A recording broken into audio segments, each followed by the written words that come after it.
Never answer a knock after midnight. That was the first rule everyone in my town learned as a child. Not from parents, not from school, from silence. Because after midnight, people stopped answering doors, and the ones who did were never talked about again. I grew up in a quiet town, the kind of place where nothing ever happened. No crime, no sirens, no headlines, just rules. Most of them were small.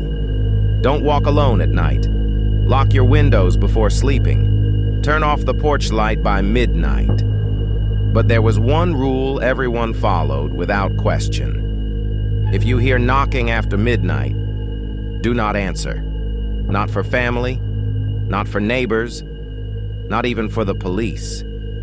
I didn't believe it at first. I thought it was just a story, something adults used to scare kids into staying inside. But as I got older, I noticed something strange. After midnight, the town went completely still. No cars, no voices, no footsteps. Even the dogs stopped barking. And if someone knocked on a door after midnight, no one opened it. The first time I heard it, I was 16. 3 slow knocks. Not loud, not urgent, just polite. I stood at the top of the stairs listening. My parents didn't move. The house stayed dark. The knocking stopped. The next morning, no one mentioned it, like it never happened. Years later, I moved back after my father passed away. Same house, same street, same rules.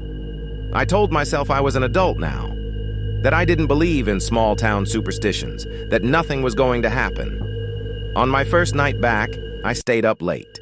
It was just past midnight when the power flickered. Then, 3 knocks, slow, even, patient. I froze. I remembered the rule. I really did. But this time, the knock was followed by a voice. Quiet, almost gentle.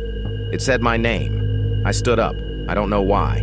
Maybe it was curiosity, maybe grief. Maybe because the voice sounded familiar, like someone I used to know. As I reached the door, my phone vibrated. A message from my neighbor. Just one line. Please don't answer it. I should have listened. But I told myself something was wrong. That someone needed help. That rules were made for children. I opened the door. There was no one there. Just the empty street. The porch light glowing weakly. The night completely silent. I felt stupid. I was about to close the door when I noticed something. Footprints. Right at the edge of the porch. They were facing the door, standing very close. But there were no footprints leading away. Then the voice spoke again. This time, from inside the house. It said my name, right behind me. I don't remember running upstairs. I don't remember locking my bedroom door. I only remember sitting in the dark, listening to slow footsteps, moving through the house, checking rooms, opening doors. At exactly 1 a.m., everything stopped. Silence returned. The next morning, my neighbor knocked on my door. Before noon, he looked pale. He asked if I'd answered the knock. I didn't respond. He just nodded and said something I can't forget. It usually leaves something behind. That night, I packed my things. I didn't sleep, I didn't turn around, and I never stayed in that house again. But sometimes, after midnight, I still hear 3 slow knocks, not on my door, but on the inside of my walls. And now I understand the rule. It wasn't there to protect us. It was there to protect whatever is knocking.